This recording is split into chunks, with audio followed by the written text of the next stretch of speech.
Good evening, everyone, and welcome back to another session of Miniature Mythos. How is everyone doing tonight? Captain Balcon, welcome back in. Eva, hey there, nice to have you here. I hope you're feeling it. You can already see our subject today is ready to be painted. Hope everyone is doing great. I am doing great. I am really excited about this one. I am a big fan of Lovecraft. I am a big fan of everything Mythos related. That's one of the reasons why this channel is named Miniature Mythos, because the word Mythos is just directly linked to Lovecraft, and it's something that I'm really excited about. How are you guys doing? Are you familiar at all with the Lovecraft mythos? And if you are, to what extent? If you're not, maybe you've heard of Cthulhu on your own. Howdy, howdy. Our internet was down since last night and only just got fixed. So glad to be in contact with the world again. Yes, I get you. I feel that. If you're out of internet, sometimes it can feel like you've lost a limb. In this day and age. But I'm glad you're back and that you are able to join, because I do think that you're also a Cthulhu fan, to some degree, of course. Small disclaimer first.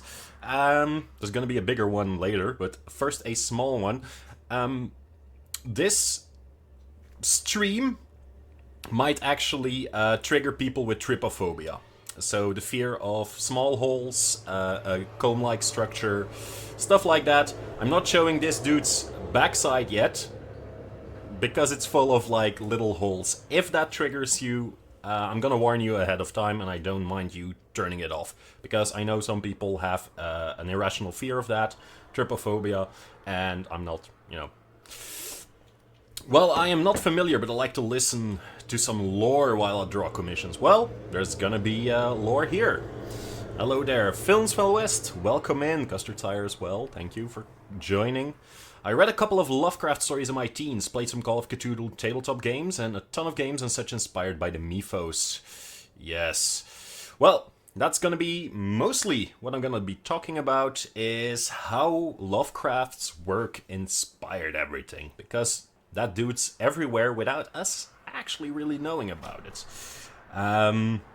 Because today we're mostly going to delve into H.P. Lovecraft himself, what he created, how he created it, and what it actually is that is the Cthulhu mythos. Because you have the short story Call of Cthulhu, which features yours truly, but around that, Lovecraft and his friends actually created a first literary world, like an MCU of en la lettre. So, old spaghetti face himself, yes, the big old spaghetti face. Films, same for you. What do you know about Cthulhu? Do you have any experience with it? Let me know, because I'm always surprised about sometimes people knowing about Lovecraft and the Cthulhu mythos, while I wouldn't suspect it, and other times people that I would assume know about it, it's completely new for them.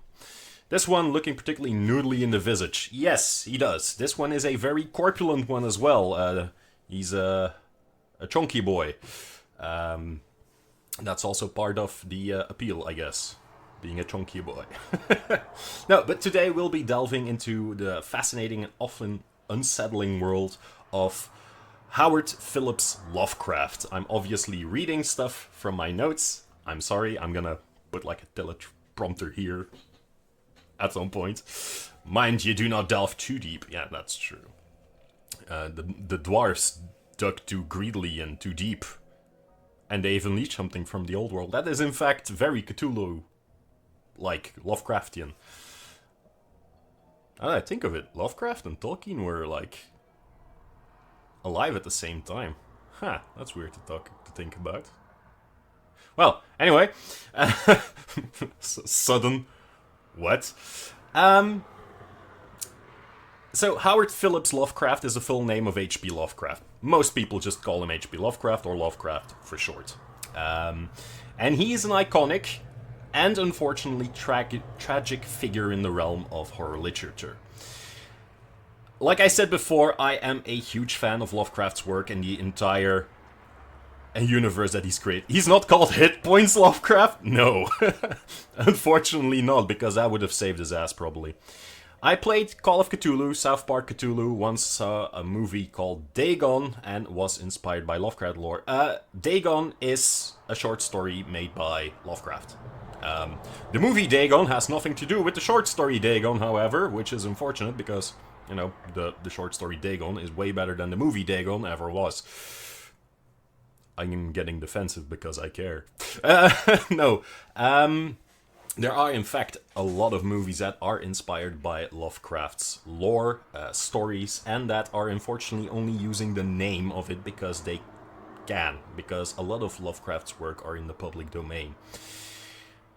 I said inspired, not the same. Yeah, I know, but that's the whole thing. If you think about Dagon, you might think of the actual story Dagon.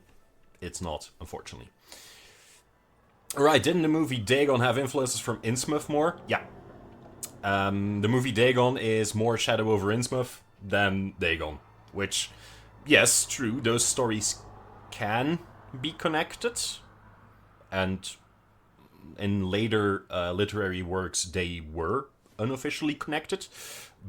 But at the time of writing, Lovecraft didn't have any plans to connect Dagon to the Shadow over Innsmouth. But that's already going a bit deeper.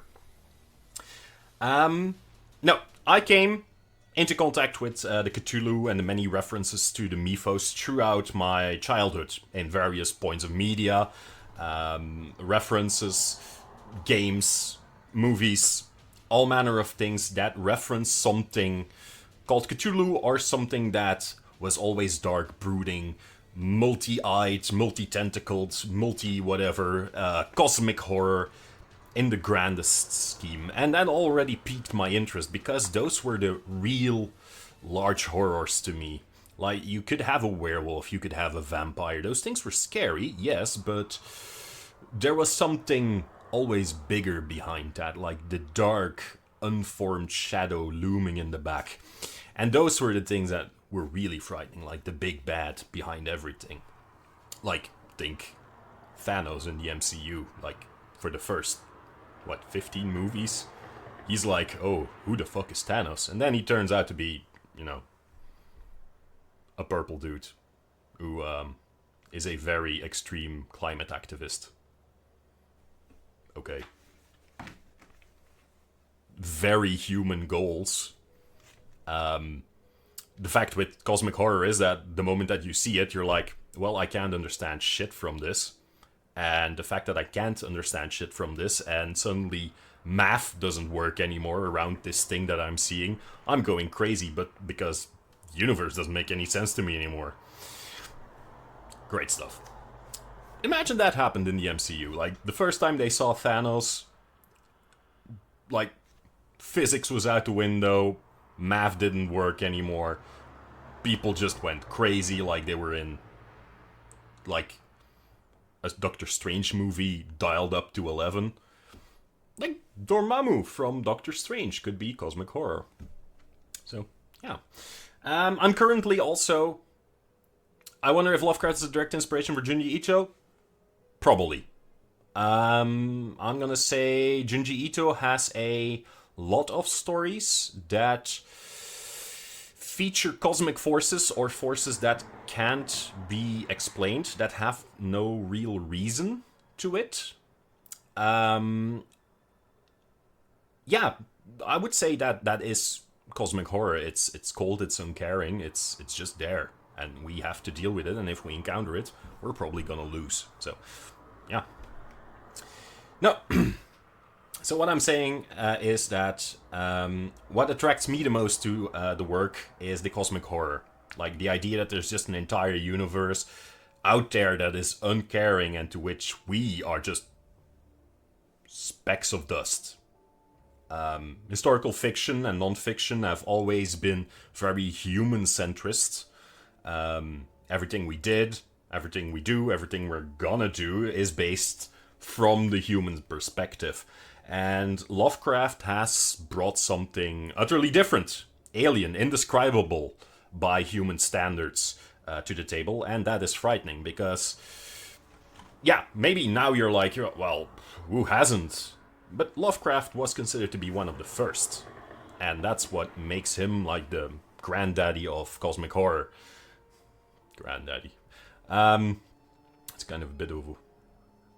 I read a short one about balloons with your face that follow you around and try to string you up with a noose, and I was like, you okay, bro? What the fuck? That sounds horrible. Also, yeah. It's kind of weird. Just weird. Scary, but weird. Now, this here is Cthulhu. The big guy himself, Cthulhu Mythos, everyone's heard of him. He is the high priest of the great old ones. Him who lies dreaming, the star spawn, great Cthulhu himself. This model is in fact not 3D printed like many of the others that I've made. Or painted. This one came from a board game called Cthulhu Death May Die, made by CMON, CMON, which stands for Cool Mini or Not, but I'm always referring to them as CMON. Okay, it's only recently that I figured it's actually an acronym for something. Yeah, come on. The game is similar to Arkham Horror.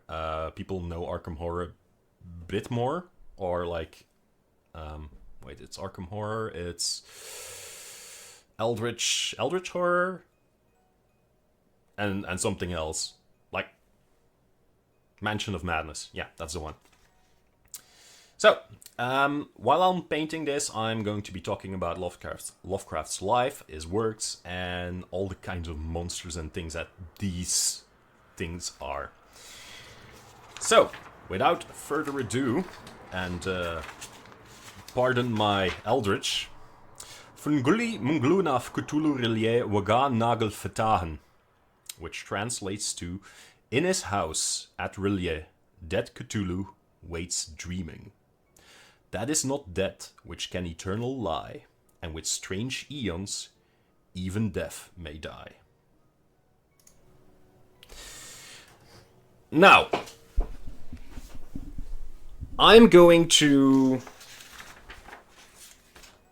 go back to chatting, because there's something else I want to address first, because I know it's gonna pop up somewhere if I don't address it first.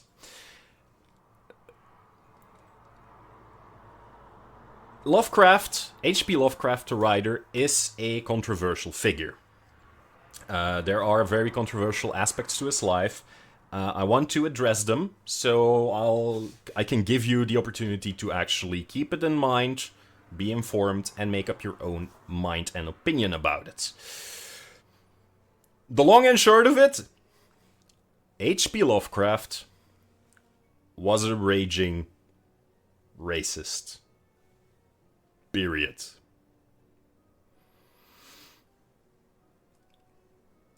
Lovecraft's blatant racism, his xenophobia, are well documented, both in his personal letters and in many of his stories. He often used his writing to express his fear and hatred of the other, which is basically a central theme in many of his stories. Cosmic horror is basically the fear of what you don't know, what you don't understand, and what is not like you. So many things that are the basis for racism, xenophobia, are the basis for cosmic horror. And that in itself isn't enough to draw the line, but the problem is that in some of his stories, and I'm not going to say most, but in a large deal of his stories, he actually used foreign and non-white characters as sinister or threatening, or the moment that they were not pure, it would have been a horror element. not pure per se as pure white, but more like if your lineage is tainted by something dark. Not saying that if like mixed races, mixed relationships, that wasn't addressed, but you have the feeling like there was always like this filter on everything. From what I understand, was a terribly chronically horrified person afraid of the world and everyone in it, with a fear extending outward into racism, xenophobia, and all that shitty stuff. I'll get back to that in a bit, Captain.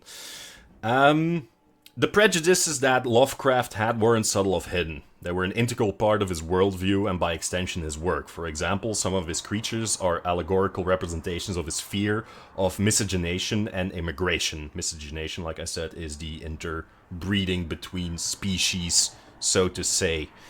It even goes so far that one of his protagonists, Black Cat, was called the N-word. And the N-word is used a lot of times in his work to describe people with black skin color.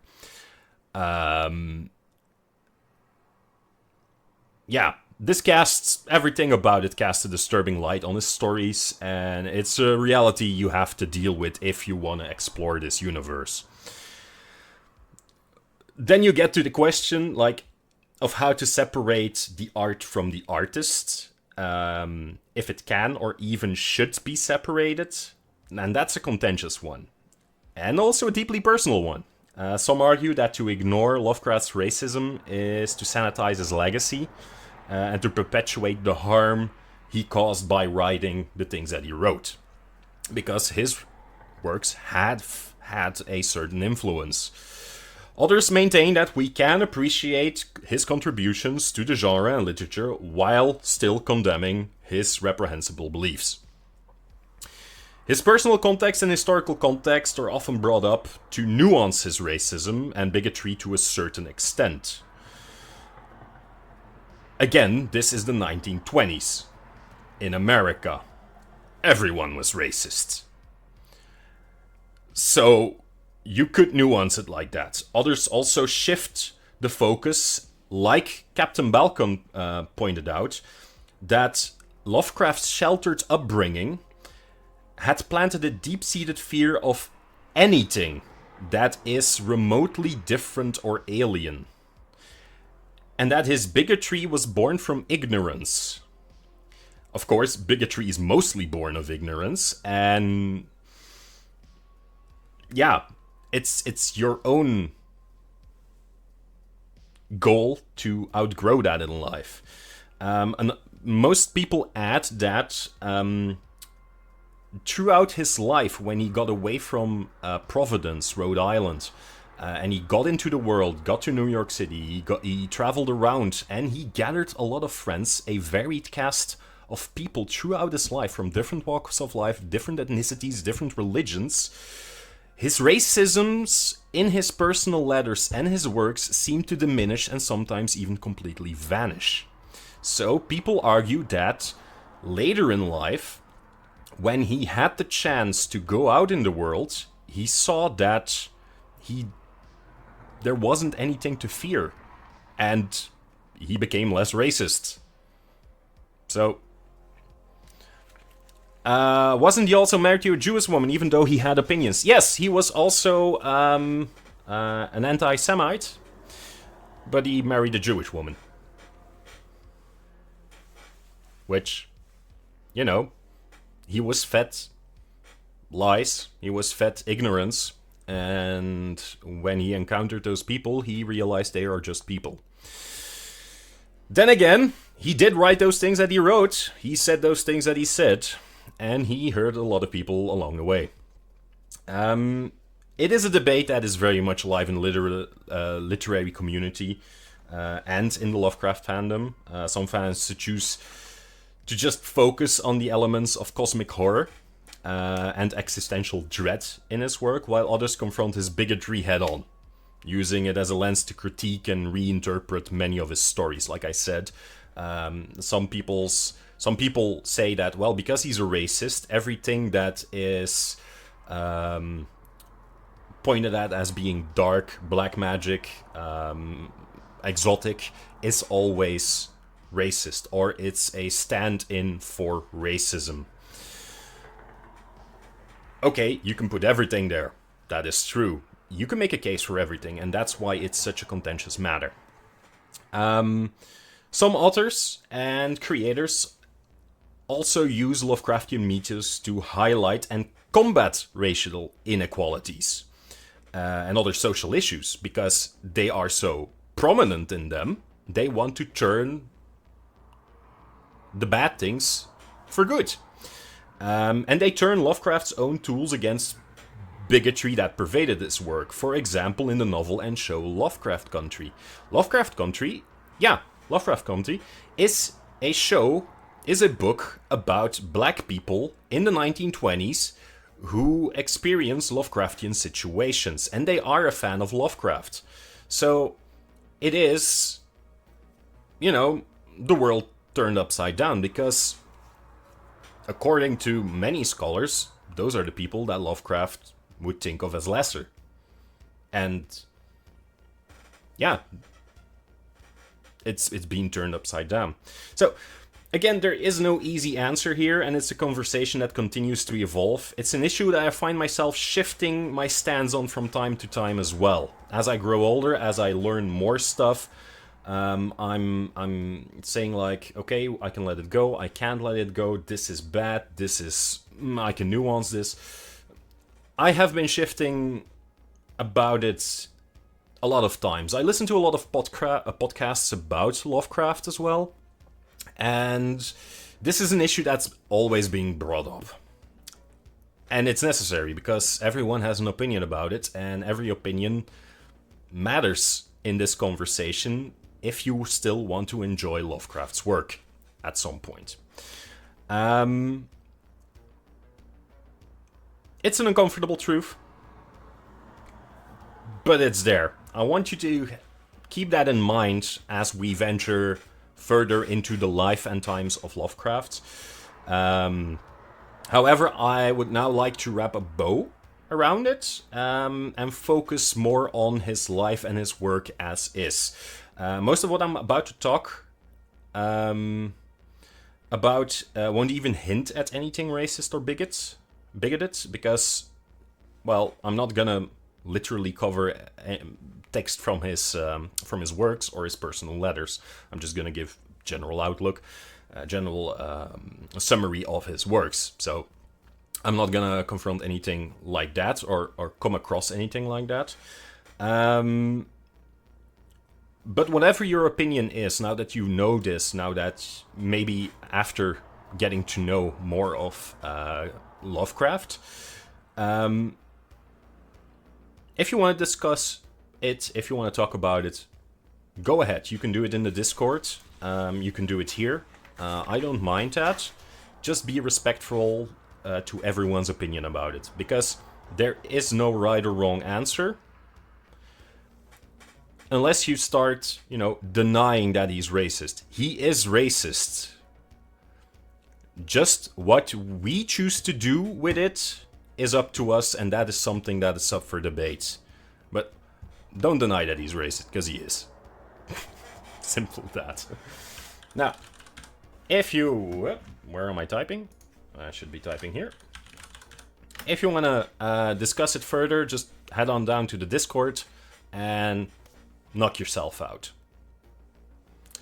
Now, with that very depressing part of Lovecraft out of the way, what up, B-word? How you doing? Don't B-word me, because, I was just talking about the N-word in Lovecraft. I'm doing fine, Zazen. Welcome in. I was just... what up, C-word? Okay, that's... I assume that's even worse. I missed a few things, because the internet had to be down again to test something. That's too bad, Captain. But yeah, I was still talking about how racist Lovecraft is, and that you can talk about it in the Discord if you want to. You can discuss how you want to work with Lovecraft's work, but that everyone should be respectful, because I believe there is no right or wrong answer here, except if you actively deny that Lovecraft is a racist, because he is.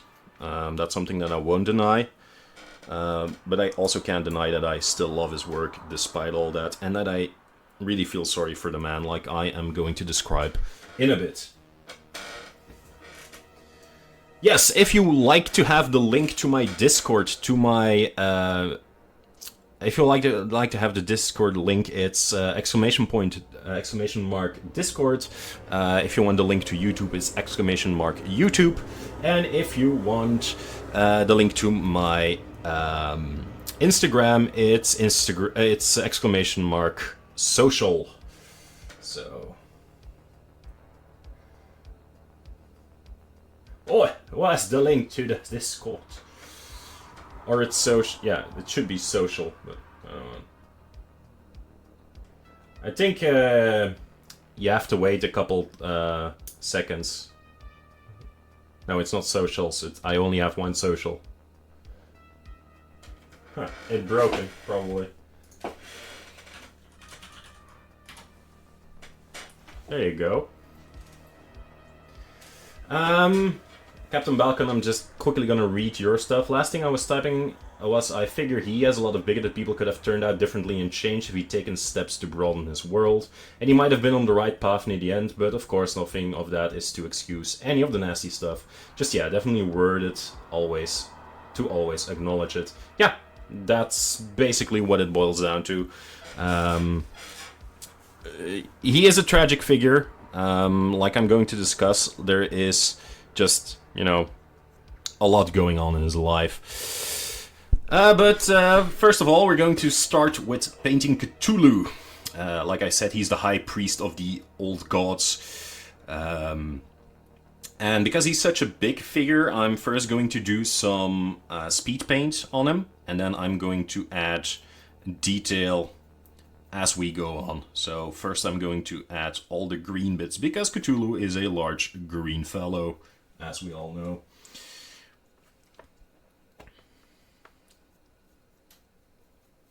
Has any one of you actually read the short story The Call of Cthulhu? I am just wondering that, because a lot of people have actually heard of Cthulhu, but the actual short story is something that not a lot of people have read in their time. And I'm curious. Pea green, yes. Pea green, puke green. Also, for those, again, with trypophobia, like the fear for small, multiple holes, I'm now going to turn around this model.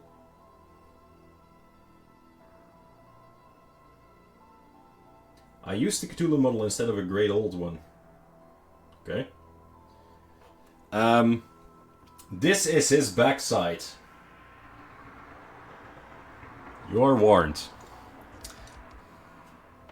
So that's what I said, like, if you have trypophobia, don't watch this.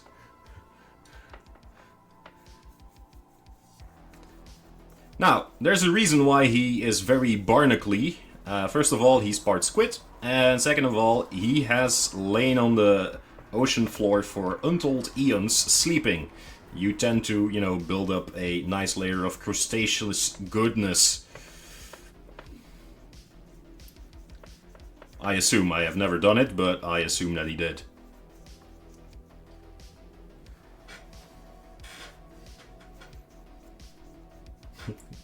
Sorry, that's the worst sentence of the night.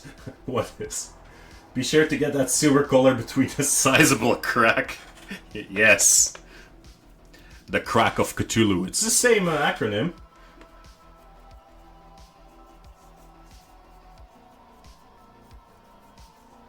I'm just looking forward to picking out every one of these little pustules and painting them. Because that's gonna be a lot of work. The Kraken. Doesn't that mean he slept on his belly? He a belly sleeper? I don't know how Cthulhu sleeps. Eldritch acne. Oh my god.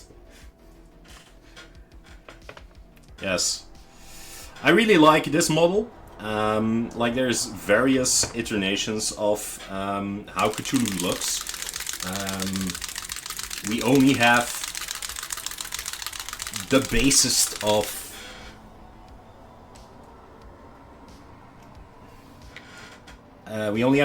of descriptions of Cthulhu. It's a vaguely anthropoid figure with the head of a squid and the wings of a dragon.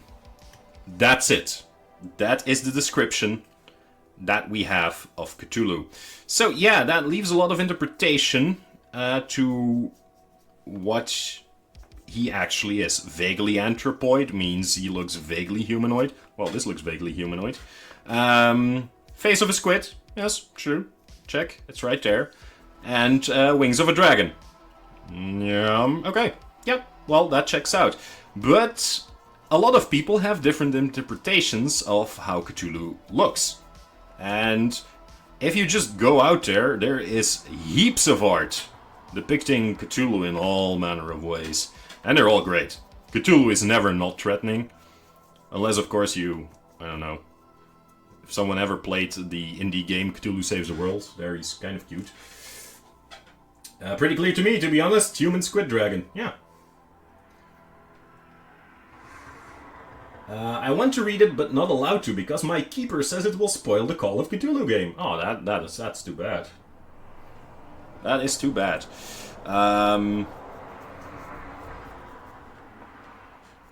How can it spoil the game? I mean... yeah, no, unless you're... Yeah, no, I get it. It could potentially spoil the game.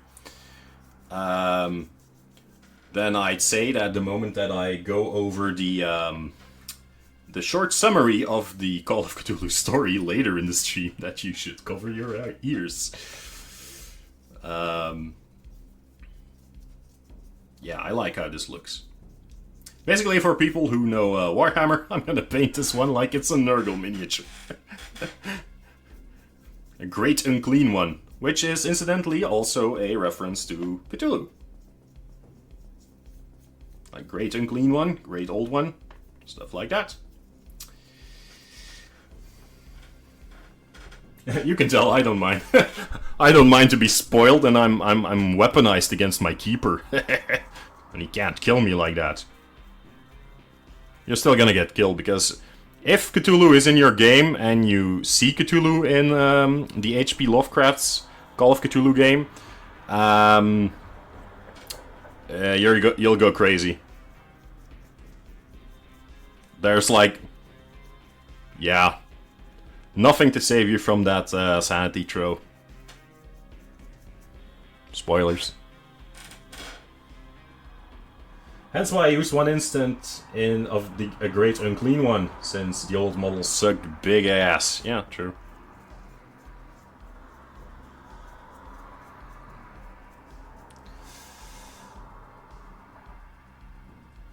I was gonna mention that game. Smite has Cthulhu playable, and one of the skins is Cthulhu. Cthulhu. Not quite as threatening. Yeah, I get that. Everything that is threatening.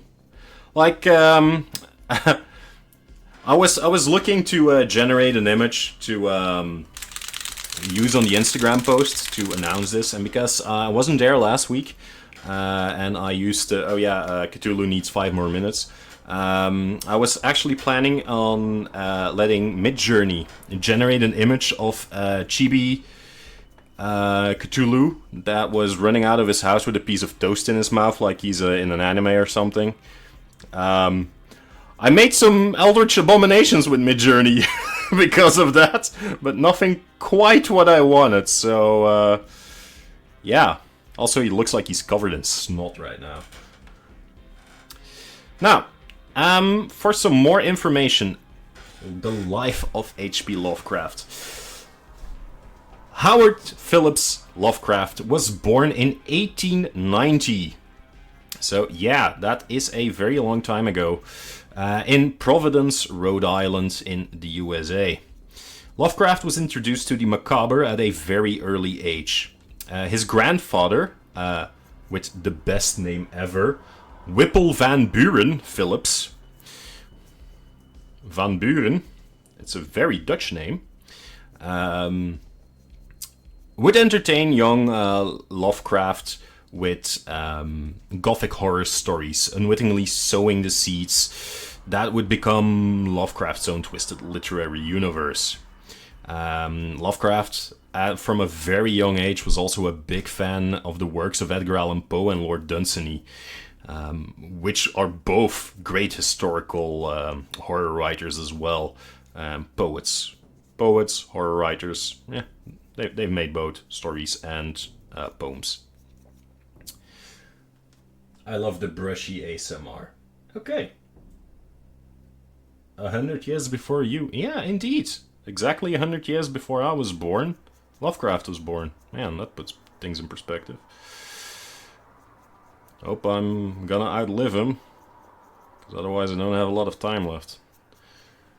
The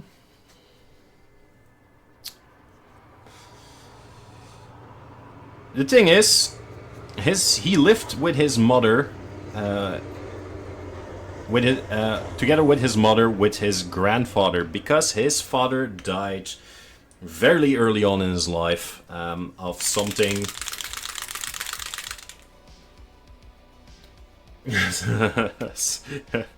second worst sentence of this night. Yeah, you can really hear the brush go over the pustules. No, his father died of... People think it's syphilis or something else, but he was affected by something that would turn him crazy over a long period of time, make him go insane, and he spent most of his last days and weeks, months in a mental asylum while Lovecraft was still very young. And this had a very large impact on Lovecraft, as insanity and the human psyche and the fragility of it all is something that he would carry with him forever. So when his wife became when Lovecraft's mother became a widow, she moved in with her father, like I previously mentioned, the man called Whipple Van Buren Phillips.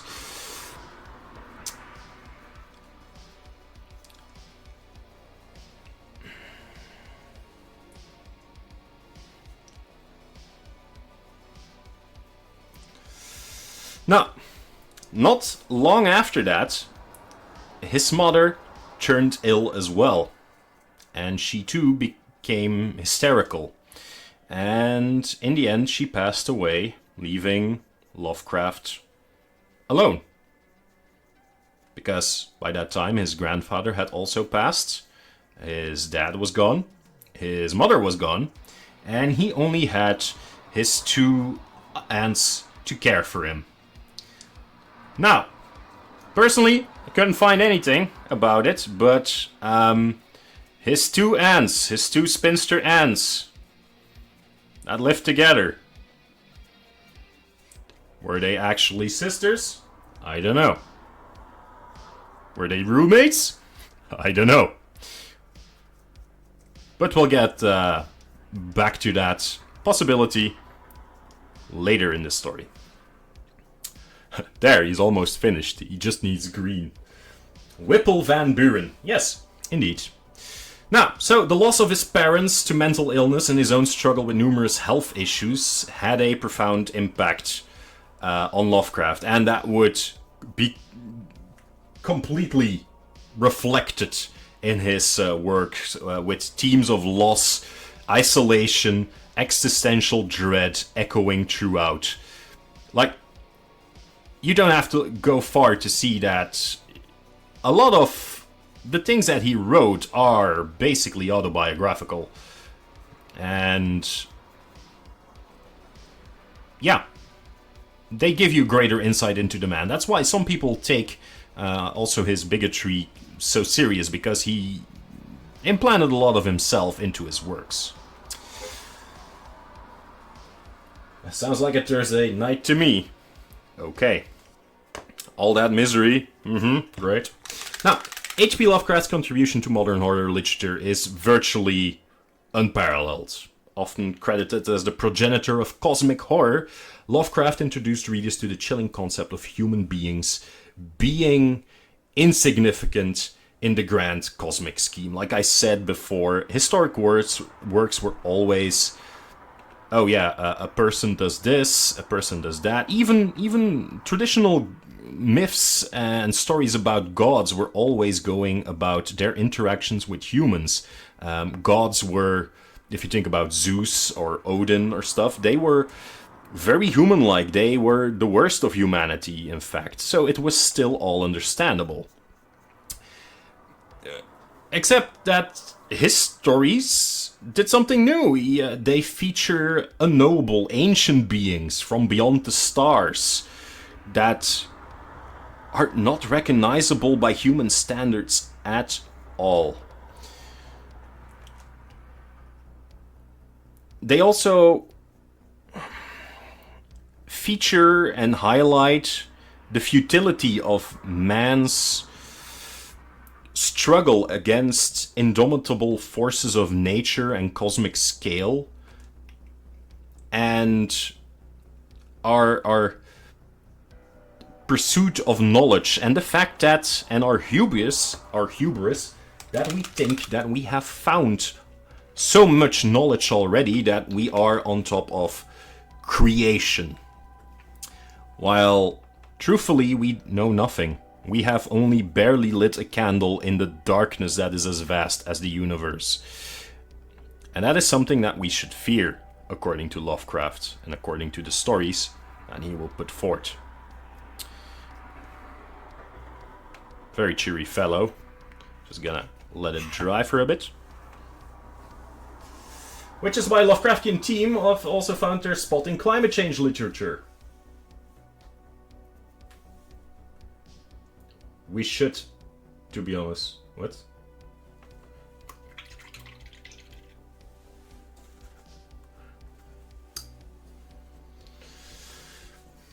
We should fear it all. Yeah, that is true. Now, if you heard me talk, it's green. Yes, it's green and big. Hey, Jay-Z, welcome in. Glad you could join. Now, if you have listened to me talk about Lovecraft and this Cthulhu thing and that it's everywhere, you must think like, oh wow, that must have been a popular guy. No, he wasn't. Despite the depth and breadth of his vision, Lovecraft received very little recognition during his lifetime and lived much of it in poverty. I was distracted and thought you welcomed Jay-Z. Man, if Jay-Z would come into my stream, I don't even know what I would do.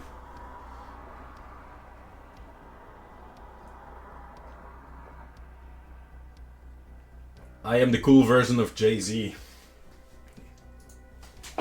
Yeah, if Henry Cavill popped in, sure. Not that I'm not happy to see you.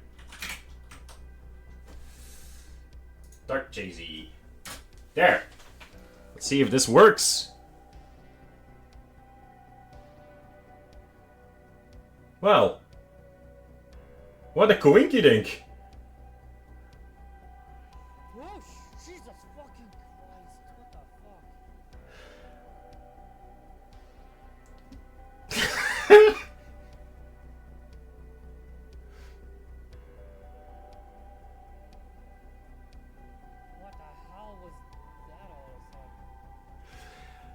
Very coincidental, that is Dark Jay-Z playing the Call of Cthulhu, a video game that heavily features the Call of Cthulhu mythos, of course. So that is very fortunate that he just that clip is playing. Captain Belcon, gonna be popping in and out tonight, folks. Still had some plans, but want to see how this Bristol Barnacle boy turns out later. Very well. Join in when you can, Captain. That is all right. Also, I figure that with the internet situation being what it is, you might be coming and going anyway. Be right back. Food in the oven. Jay-Z, take it easy, man. It's okay. So yeah, Lovecraft lived most of his life in poverty. His work was published mostly in like obscure, well, maybe not obscure, but little-known pulp fiction magazines, like Weird Tales and Tales to Astonish and stuff like that, and Tales from Beyond, and stuff like that. Those magazines had a very small audience, and his works were mostly, radical, unorthodox, not fit for mainstream. They were thought to be too scary, too highbrow for the pulp reading crowd. And that's why most of the time the editor of Weird Fiction and Weird Tales didn't want to publish his stories, because he was like, yeah, nobody wants to read this. These are too scary. This puts a question mark on the existence of God and stuff like that. So let's not do that. Lovecraft, Howard, if that's your real name. Still waiting for the Weird Tales Netflix series. It has everything to be really good. Struggling magazine, lots of colorful characters. Yeah, that is true. The story and history of Weird Tales itself as a company and a magazine is also a very interesting one, as Custard Sire is saying. But yeah, Lovecraft is involved with that, and to be fair, probably the only reason why people still remember Weird Tales to this day and age is probably because of Lovecraft. Not saying that with definite certainty, but I do believe that he is a very large part of why it is still remembered for what it is.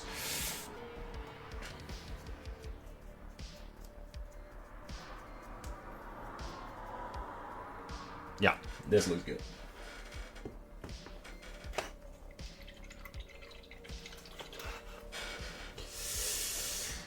Now, H.P. Lovecraft was also a very prolific correspondent. He maintained an extensive network of pen pals, a practice which was quite common during his lifetime before the rise of instant communication. And his personal letters and correspondences provide an in-depth view of his thoughts, beliefs, and writing processes. And they also reveal his relationships with other authors and influencers of his time. Lovecraft was estimated to have written over 100,000 letters in his lifetime, which is, if I recall correctly, the second most amount of letters that a single person has written in his entire life. I think another one was another writer from that era, but Lovecraft's correspondence, his mail correspondence, is the second largest collection of personal letters that anyone has ever written. Some of his correspondence include other significant authors such as Robert E. Howard, which is the creator of Conan the Barbarian. That is also the reason why there are a lot of Lovecraftian influences in the Conan the Barbarian stories. Clark Ashton Smith was also a pen pal. Clark Ashton Smith is a poet, sculptor, painter, and author of short stories. August Derleth is the founder of Arkham House, who later would print and maintain all of Lovecraft's works. And Robert Bloch, who is the author of Psycho. He was also a friend of Lovecraft's. These individuals, alongside Lovecraft, formed a significant part of what is now referred to as the Lovecraft Circle. And they were referred to it during Lovecraft's life as well. These were people who were all such a big fan of Lovecraft, and they looked up to him. They wanted to actually work with the man, and they were writing him in the first place as fans. The authors in this circle would regularly exchange letters discussing their work, critiquing each other, and even sharing elements of Lovecraft's mythos, which they would then incorporate into their own stories. They often engaged in lengthy discussions about metaphysics, philosophy, contemporary events, and their own personal lives. Lovecraft's correspondence was not just limited to these peers. He would often write to amateur writers and fans as well, who sought his advice, and he would provide them with feedback, every single one. Also writing tips and encouragement to follow their dreams and perfect their craft. One of his famous correspondences was with a young R.H. Barlow, who would later become Lovecraft's literary executor, and who would work with Derleth to bring all of Lovecraft's work to the masses.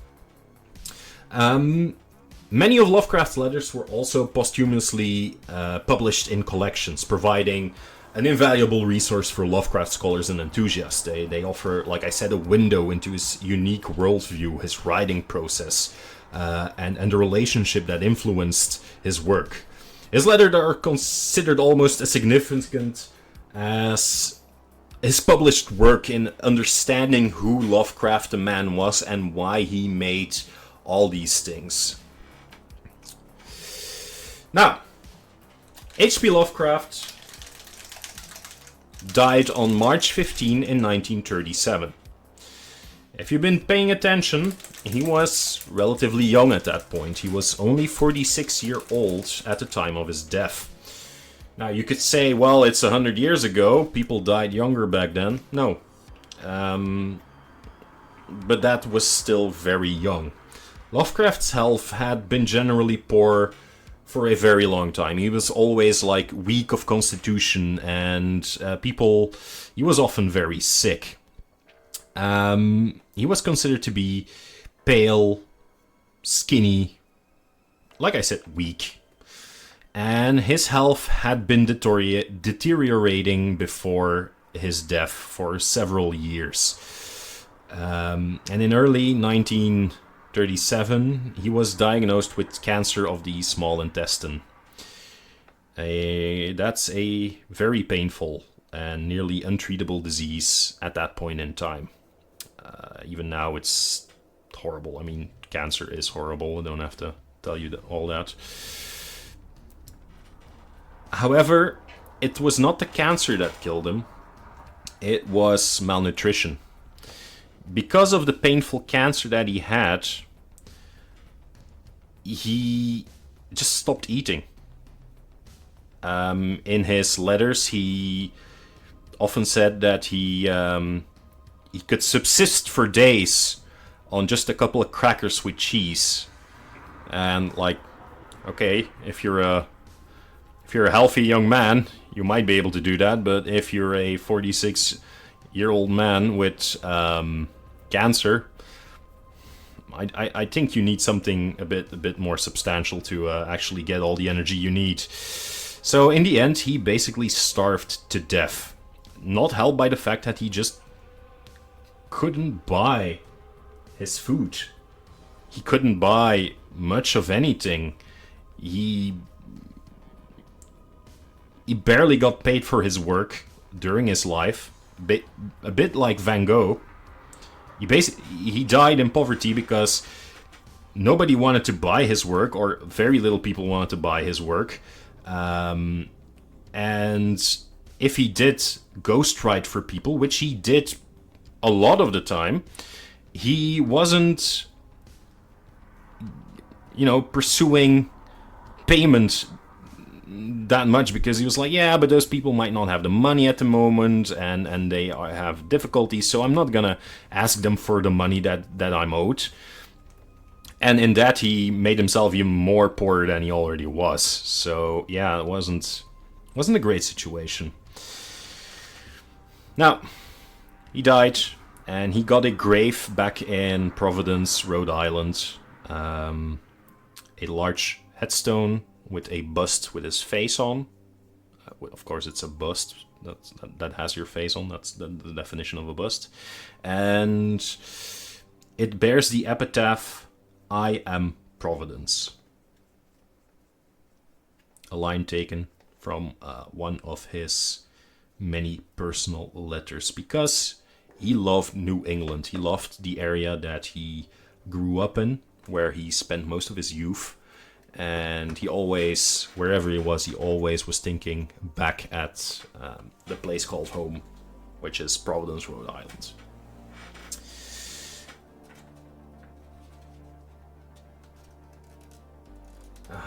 Who does that? Make Con his dump stat. Yeah, Constitution was his dump stat. He was very ill from... He was ill a lot of times from a very young age.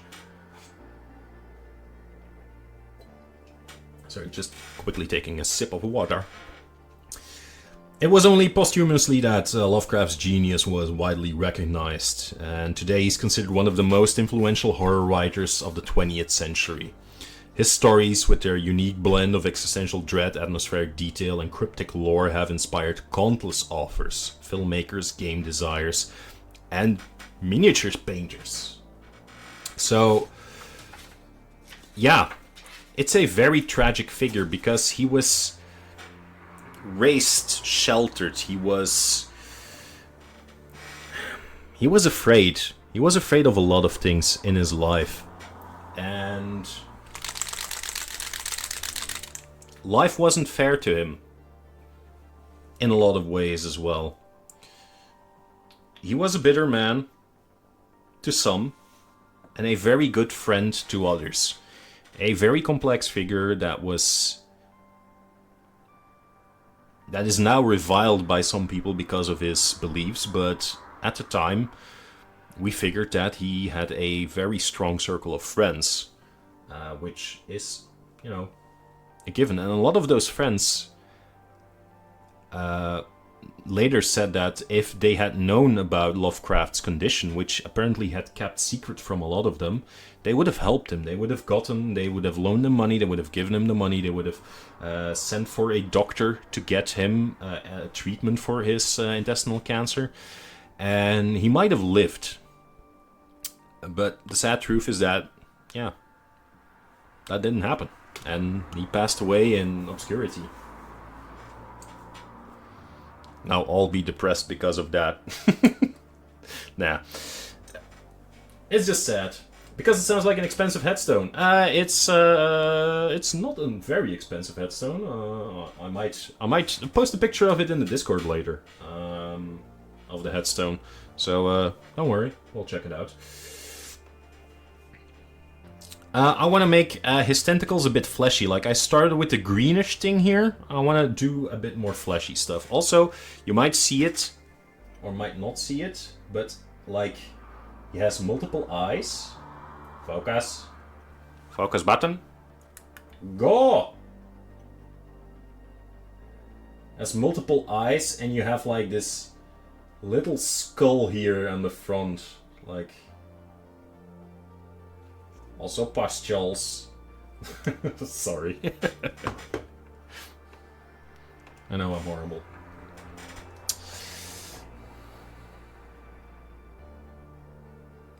Let's see how this turns out, because I want to make them fleshy, so I'm gonna go with purple first.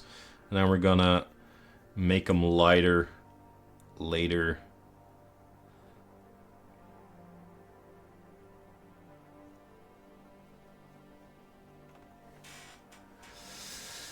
Now, what is cosmic horror? What sets it apart from a lot of things? From classic horror at that point, from science fiction horror that Mary Shelley invented. What is the thing that put Lovecraft on the map in the end? Traditional horror derives its fears from the familiar and the things we understand, and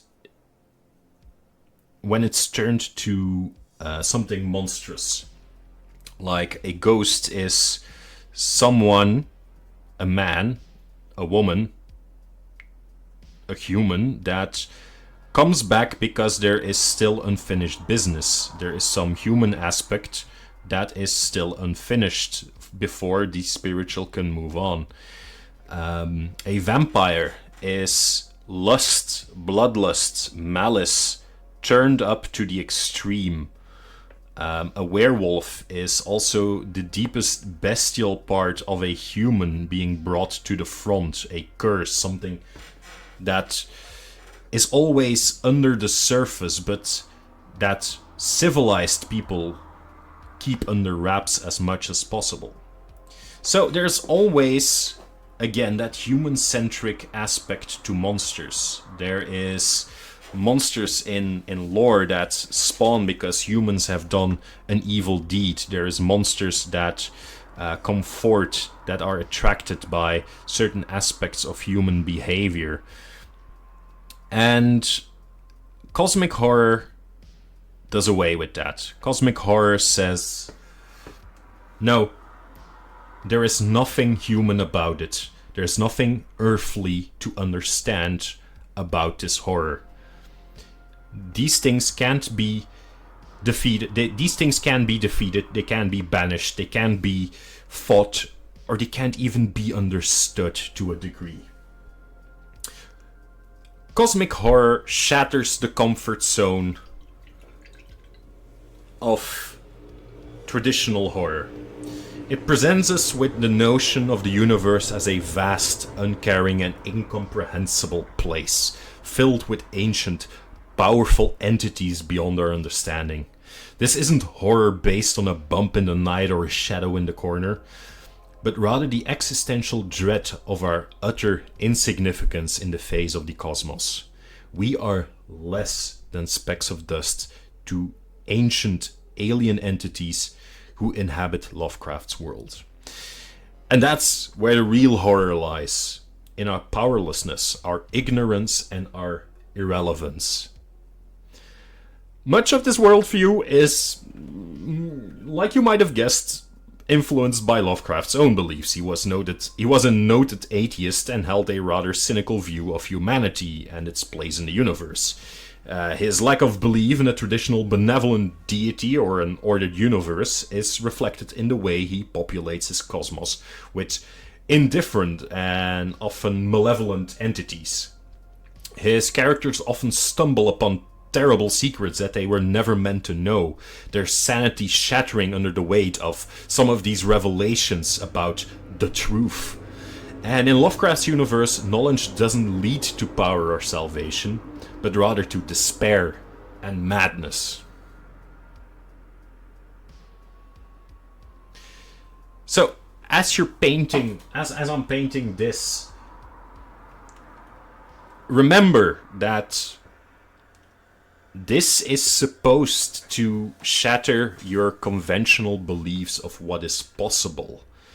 That this should shatter the existence of something like Cthulhu, should challenge your notion of our position in the universe.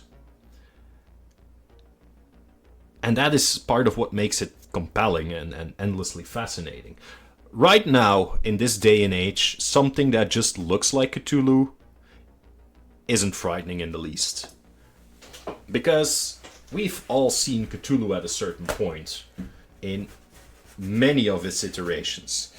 And we can deal with that. We're kind of used to it. We've immunized ourselves to it, let's say. But then there are other things that we don't know about that are still frightening. For example, when, I don't know when it was, but NASA a couple years ago, or a while ago, NASA suddenly said, like, that something moved in front of a very distant sun. Something large moved in front of the sun, and its movement wasn't based on anything we know that a planet would move. So if it isn't a planet, what is large enough to move in front of a sun to block it out? Those are the things that, if you think about it, are very scary. There could be something out there, we don't know, that is blocking out suns, eating planets, destroying, devouring, because it's maybe just an animal that does that on a very large scale, a scale that we haven't seen. And the moment that it would pass our planet, well, we're just the next meal.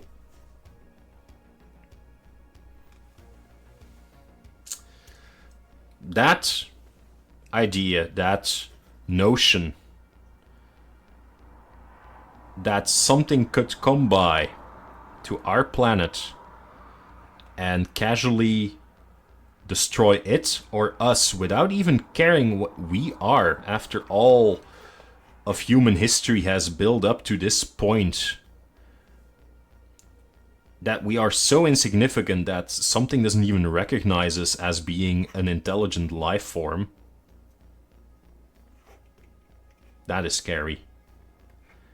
Think about it. If you're walking through a park and you are just walking, putting one foot in front of the other, do you see the ants that you trample? You don't. But you've probably trampled a lot. Well, that is cosmic horror. You know that ants exist. Yes, to a certain point. You know what ants are. You know that ants are probably around. You don't care about ants.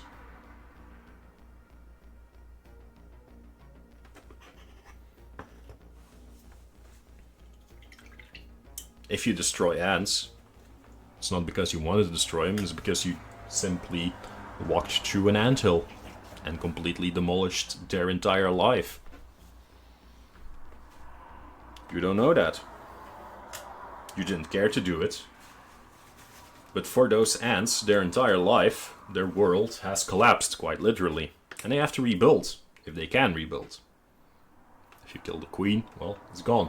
That ant colony is gone. And that is basically cosmic horror. Like, we are ants in the universe, and if something takes a walk through the park that is the cosmos and happens to stumble upon our anthill, we're gone.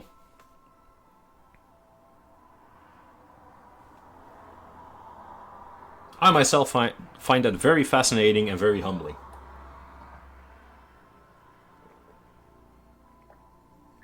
I know about you guys.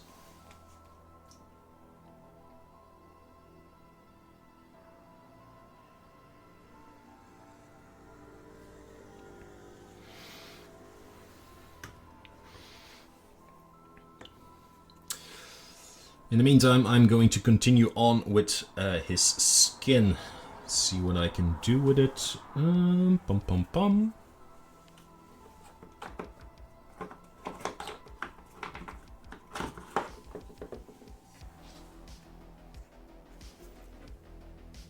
Rich brew and poisonous cloud. That sounds pretty good.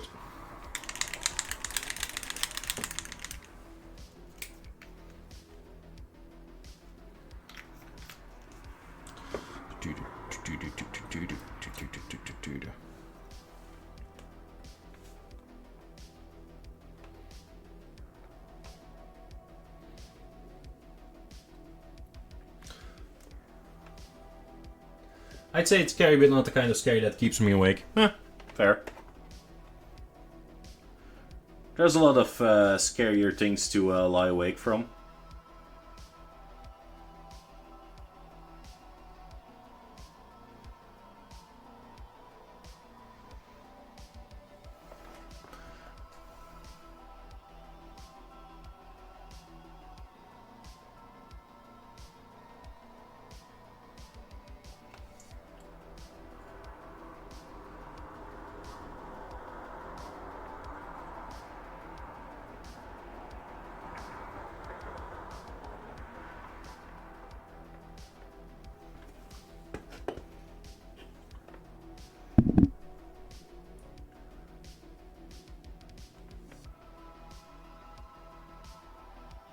Gonna make Cthulhu a bit more scared of things with malicious intent. Okay, I get that, I get that.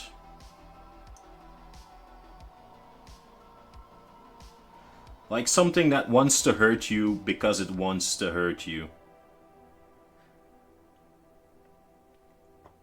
Not because it's very existence itself is hurtful.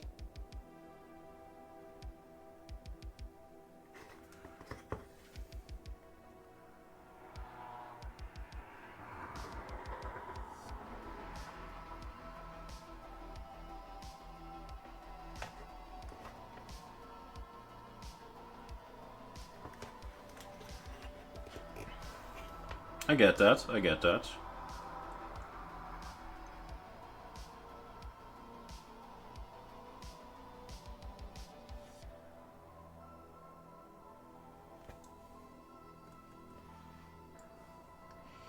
You'd be more afraid of cultist followers that pray to these gods and try to prepare the world for their coming than the actual being itself.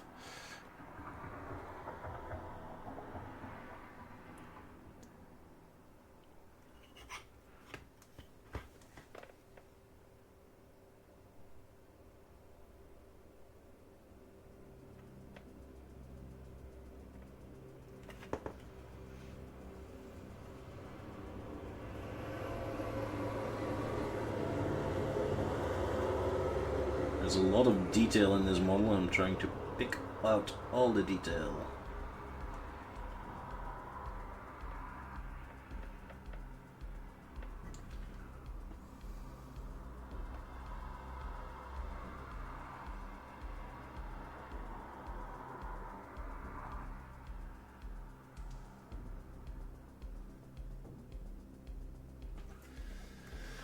Popping in to say that Tentacle Beard is looking good. Thank you. Yes, the ghouls are far more scary. Well, okay.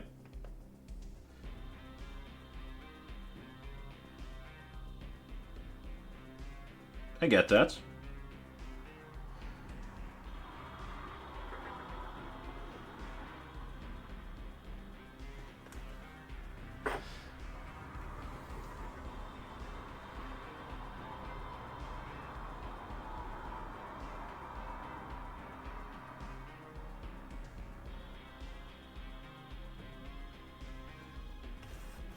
It's time for old Pustule back.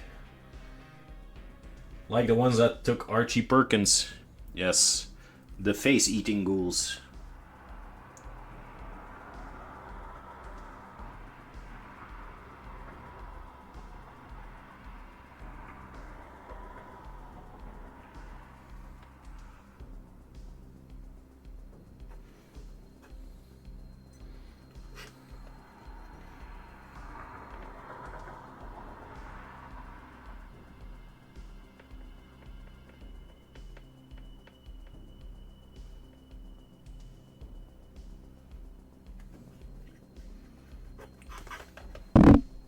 Oh, I'm sorry.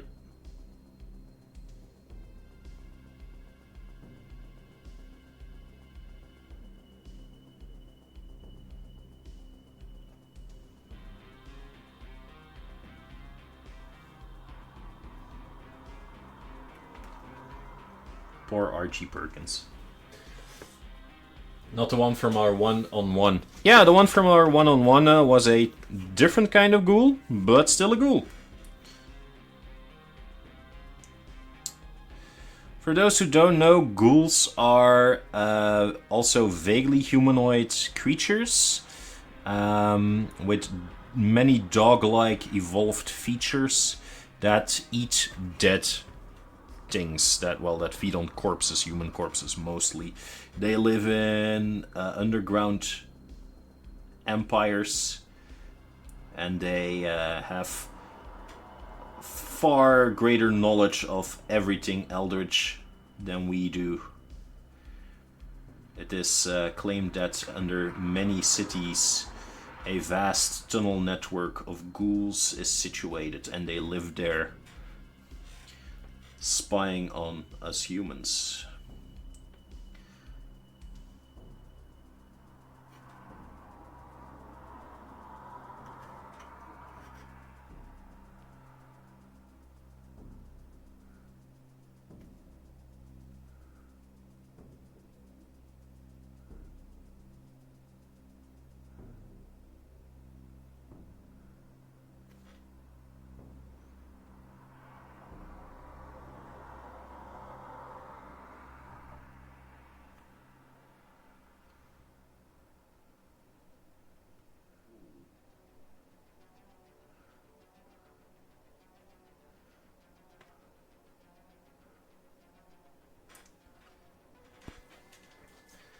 Teenage Mutant Cults, yes.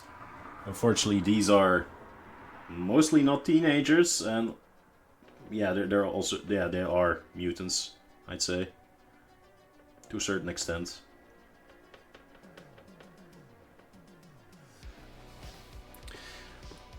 Any of you who have read or did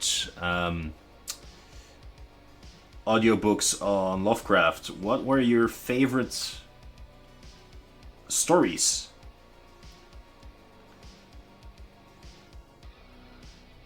I'm thinking about what mine could be. I like Shadow over Innsmouth a lot. Also like Cats of Ulfar a lot. But for different reasons. But I think my most favorite one is Herbert West Reanimator. Because it's actually a comedic story.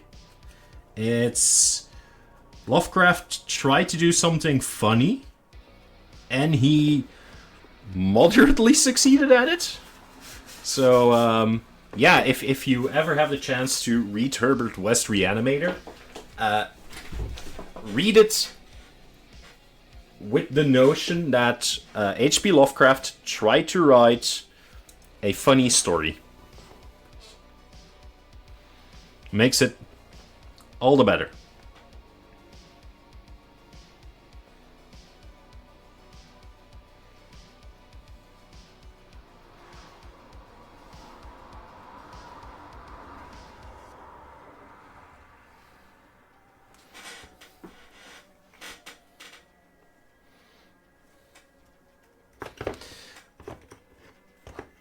Now, let me see what I still have in my my notes.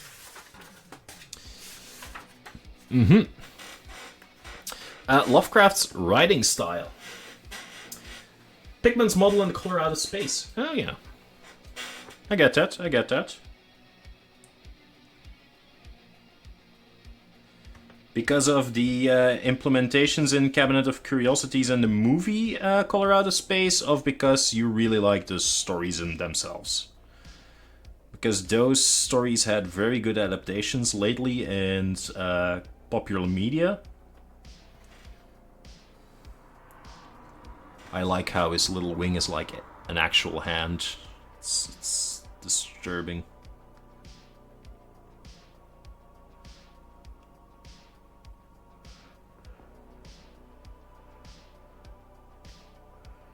Well, most wings are actual hands, like elongated hands and fingers. If you look at bat wings, those are scary motherfuckers.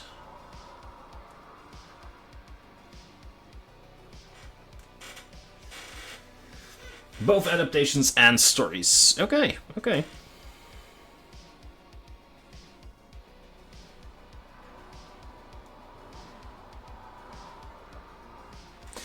Now, the adaptations brought something new to the stories, but the stories themselves just have a good feel to them.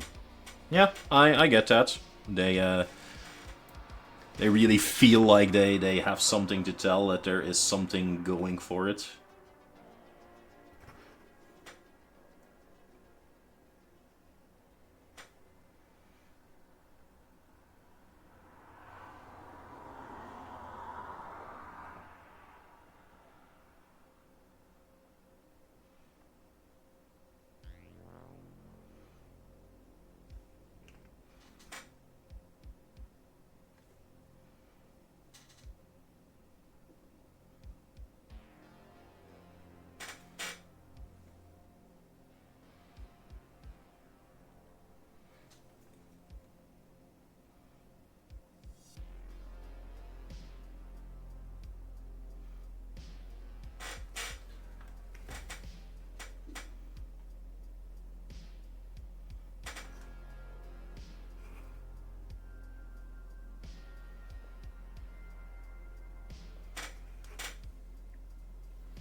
This is just busy work to go along all these edges of these pustules.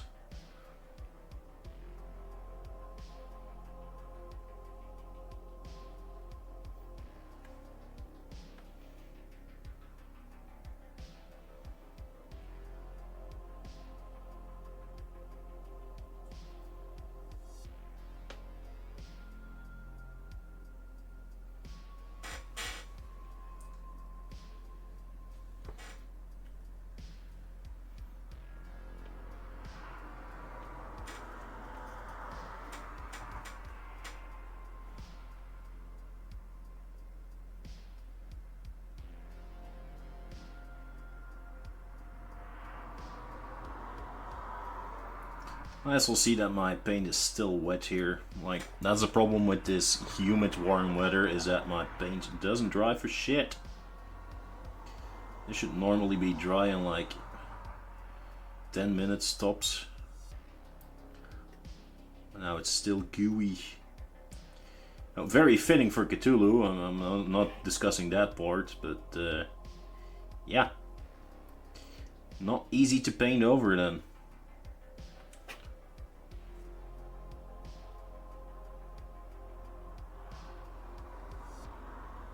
I also really like the story that he wrote for, was it Houdini? I think it's Houdini that he wrote it for. Beneath the Pyramids, or Under the Gaze of the Pharaohs. It was something like that, where he ghost wrote for Harry Houdini, the great escape artist, magician. And where Harry Houdini was captured and brought in tunnels underneath the Sphinx and the pyramids of Gizeh. And there he encountered the real life Sphinx. So he noticed that the statue of the Sphinx was not just a statue, it was just an artistic interpretation. It was the actual representation of the creature that at one point lived and right now is still being held alive by a cult underground. I really like that one. Also, it's because it's kind of cute that sometimes, because right now we are 100 years farther in literature and the way we consume media, and we have seen everything at least once already. Big meanie again this time. Hype? Yes. Look at its barnacle backside. Oh yeah, by the way, if you have trypophobia, don't look.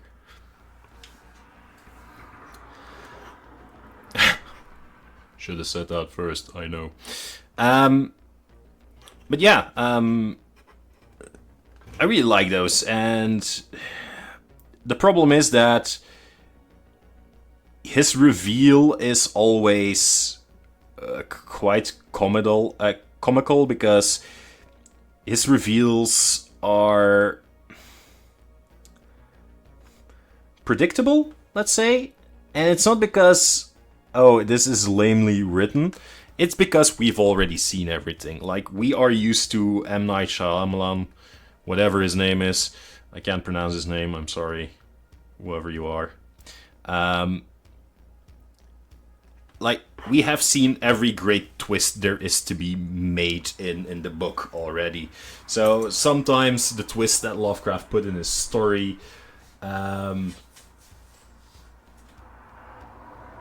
it's like, oh yeah, of course it is. Sometimes it's outright funny. Like, I remember, I think it's called The Hound. Like, very traditional. The end of a Lovecraft story ends with the twist. The thing that makes you go, what? And oh no! Stuff like that. And it's always like italicized and capitalized and stuff like that. And I remember in The Hound was a story about a curse, and it was about Dutch immigrants in New England and stuff like that. And one of those twists, it was not the final twist, but it was somewhere in his story that a twist, a horror twist, was that something was written in the Dutch language. And as a native Dutch speaker myself, well, Flemish, but that's Dutch, that's so comical. Like, something's supposed to be scary because it's written in Dutch. Of course, in the context of the story, that was supposed to be a revelation about what was really going on, but it's just like, it was written in Dutch. Aren't you afraid now? It was really comical. And yeah, like Custard Tire says, there were a lot of tender male friendship in his stories. I'm gonna talk now because I have notes on his writing style. H.P. Lovecraft's writing style is often characterized as dense and adjective heavy. Hey Jay-Z, welcome back. If you've ever read a Lovecraft story, it's one of those stories where you are 2 pages in and then you realize that while you have been reading words, you haven't quite been reading the text. And you have to go back just to start over because they're so heavy, dense text sometimes. Once you get used to it, you manage to plow through, it's no problem at all. But it's really hard to get into. His descriptions are very intricate and elaborate, brimming with a wealth of detail designed to evoke a particular mood or feeling. This is especially apparent in his depiction of the landscape and atmospheres in his stories, where he uses rich, evocative language to create a palpable sense of dread and foreboding. His works are less about shock horror and more about building a pervasive sense of unease and existential terror. That's also helped with the fact that he mostly uses the viewpoint of one narrator, and he expresses the story, the feelings, the different aspects of what's happening through that one narrator. And those narrators are often unreliable. It serves to enhance the sense of authenticity and immediacy of the story, of the events that are happening, and it's drawing in... There's something weird about describing an extended vocabulary with an extended vocabulary. Yes, I know. My personal writing style is very Lovecraftian, and I've realized that lately. So, yes. By the way, if you guys want, I can end this stream by reading a Lovecraftian-themed story that I have wrote myself. It is very inspired by Pickman's Model. If you've read or seen Pickman's Model, you will immediately notice or realize what it's about.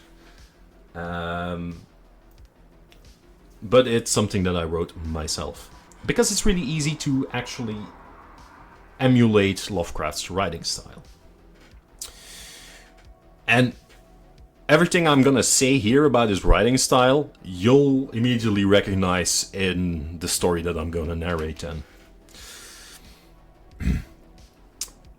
However, with all the things that I'm hyping up, Lovecraft's style is certainly...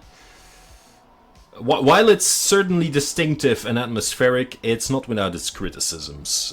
His verbose and antiquated language can come across as very overwrought or even melodramatic to some readers, even back in the 1920s. And, like I said, his stories can be a challenge to read. Okay, if you guys want, I can get into that after I'm done with this part. Then we're gonna call it quits, because, like I said, this guy isn't trying at all like I want. Moreover, Lovecraft's stories often lack deep character development. His protagonists are usually more observers than actors, a window to observe, to bear witness to the horrifying events unfolding around him more than to interact with them. For Lovecraft, the focus was always on the cosmic horrors and the atmosphere rather than an individual character arc of interpersonal relationships. A lot of people have actually made the claim that Lovecraft doesn't write stories, he writes pieces of stories. But there isn't a story arc per se, there is no character development, there is no classic beginning, middle, and end. It's more the middle, and that's it. And a lot of people have critiqued him for that. Others say, well, it's short stories, so it's a different kind of medium. Usually a bookish crony dude who is friends with an extroverted handsome man. Well, another point of critique is the fact that relationships between characters are often approached in a rather weird, lopsided way. First of all, there's almost no women in any of Lovecraft's stories. What little female characters there are, they usually boil down to side characters at best or heavily influenced by his then wife who co-wrote a handful of his stories. Other than that, there's nary a female topic ever broached in Lovecraft's stories. Most often, he tells of two male friends who share an apartment, project, or research together for many years. Like I said, they were roommates. And in which the balance of power in the relationship is always that of a leader and a follower. Additionally, many of the protagonists featured in Lovecraft's work are considered to be self-inserts of the author himself, whether it's the sole protagonist or it's one of those two male protagonists. They hold the same values and quirks as the writer does. They are bookish, learned types that are often socially awkward and weak of constitution. Exactly like Custard Cider said. They're in sharp contrast to the typical heroic archetypes, but most of the time they're better off in the horrifying situations, especially due to their cowardice, their ability to hide, or just the fact that they faint at the sight of the cosmic threat and are thus protected from experiencing it to the fullest. All these previous points have led researchers to believe that Lovecraft was in fact gay, or at least queer to some extent. The early 20th century wasn't a great place for the LGBTQ+ community. Neither is the 21st century, but okay. And Lovecraft likely never acted upon his queerness in such a way. Like we said earlier, he was married to a woman after all, even though that marriage didn't last long, and after a while they separated. They never got a divorce, but they just simply separated, and he went on with different things in his life. Other researchers also posit that Lovecraft's relatively sheltered upbringing had twisted how he viewed traditional friendship, as his closest friends during his childhood were all adults. Think his grandfather, his mother, his two aunts. So the power dynamic in most of his early meaningful relationships was always between leader and follower. Also, the fact that he always knew his grandfather as a widower, had never seen his parents have a functional relationship, and being further raised by his spinster aunts, romance and friendship were more abstract concepts for a long period of time in Lovecraft's life. I kind of think his protagonists are a very endearing element of his stories. Yes, Custer Sire. Again, if you approach it from the queer angle, it's really endearing, and you realize that this man had a lot of things going for him. That's why a lot of people try to give him some slack as well, because there's a lot of gay coding going on in Lovecraft stories, without it being very obvious. You can read into it as much as you can read into his racism. That's all I'm saying. So some people would say, no, it's just a coincidence. Others would say, no, it's deliberate. In both cases. I believe his most important relationship were the ones he had with Lovecraft's circle, and that was the easiest and most familiar form of love he knew. And not necessarily gay? True. A lot of people just say that, no, just he had a lot of good friends. Men, women, that also wrote, that also were poets, that were creators, and that he felt like he was intellectually on the same level with. And those were, again, in later life, those were the relationships that he valued the most and what he learned from the most. Again, in the period that also his racism and his bigotry was diminished strongly in his work. So, we don't know.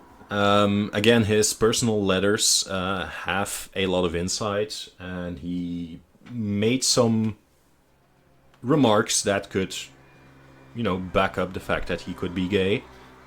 But there's also things that would deny that. So we don't know how open he is. Also, the fact that he didn't talk about his terminal disease towards his friends shows that he,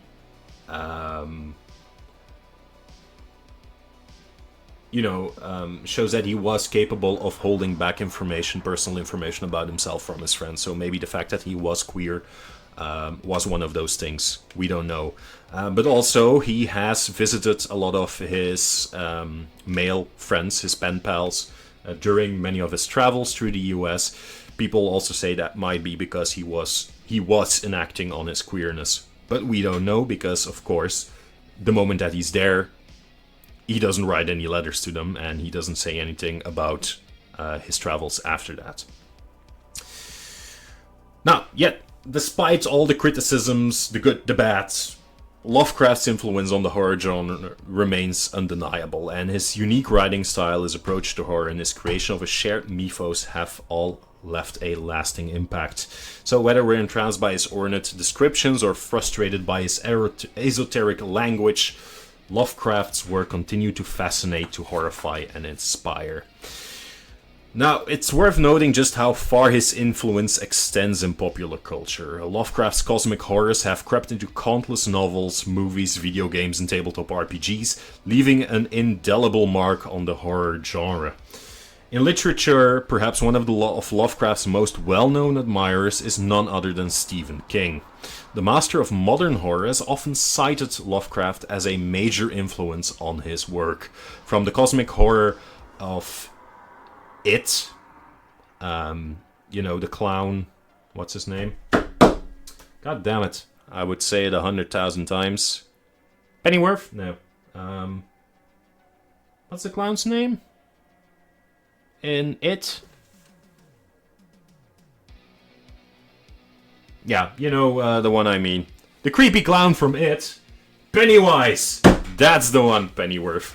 Pennywise. Pennywise is an eldritch horror. The town of Derry itself is also echoing many of Lovecraft's themes. Jeff Vandermeer loves Lovecraft as well. I don't know who Jeff Vandermeer is, honestly. Probably I know who he is, but writer of Annihilation. Oh yeah, true. Yes, you've told me that. In comics, perhaps the most direct connection to H.P. Lovecraft is Arkham Asylum from the Batman genre. The infamous psychiatric hospital where all Batman's crazy foes go and break out of from time to time. The name Arkham is a direct reference to Lovecraft's fiction, in which Arkham, in the state of Massachusetts, is a recurring setting. An important author for the weird genre, Jeff Vandermeer. Yeah, I believe that. In the realm of film, Lovecraft's influence can be seen in movies like Ridley Scott's Alien. The film's notion of humans stumbling upon an ancient and malevolent alien entity in the depths of space is undeniably Lovecraftian. Of course, there are many films directly inspired by Lovecraft's work as well, like Stuart Gordon's Reanimator, and even the more recent Colorado Space starring Nicolas Cage. Annihilation mentioned, I emerge. Annihilation is really good. I have actually never seen Stuart Gordon's Reanimator, but it's like I said, Herbert West Reanimator is one of my favorite Lovecraft stories. Even though it's played for laughs on Lovecraft's side, he had a special kind of humor, like every good nerd does, I assume. And Stuart Gordon's Reanimator is apparently a very good adaptation of it, so I highly recommend it.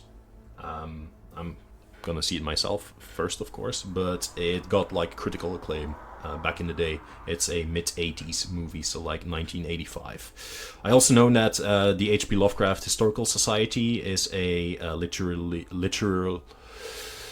literary research club in America. It's very large, and they often do audiobooks and movie projects about Lovecraft's works, and those movies are also pretty great. And Color Out of Space is just a great movie. If you want to see Nicolas Cage literally go crazy, that's the movie to watch. Also, fun fact, if you have a colorblind friend who can't see the color purple, that movie is great to watch. In all honesty, we have a friend who has part daltonism and can't see certain colors. The color red, purple are part of that that scale of colors that he can't see, and the color out of space is often depicted as a bright pink purplish color, so half of the time you couldn't really see what was going on in the movie.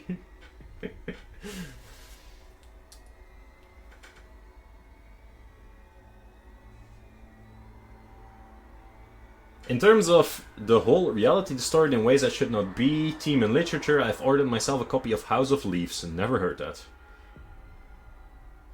Well, I need to rewatch Color Out of Space. I watched it but I somehow forgot it. Memory's a mess. Could be. I have seen it 3 times now, and I still enjoy it because it's just a very good adaptation of the story that is written by H.P. Lovecraft. It's very faithful, and it has been brought into a modern setting. So, yeah. Video games, too, are draw heavily from Lovecraft's themes. Games like Bloodborne, Eternal Darkness, delve deep into the idea of forbidden knowledge and the insignificance of humanity, and ancient cosmic gods, and dread decay, stuff like that. We all know games where there is some unnamed, unknowable evil thing, a force that can be stopped by conventional means. That is often Lovecraftian inspired.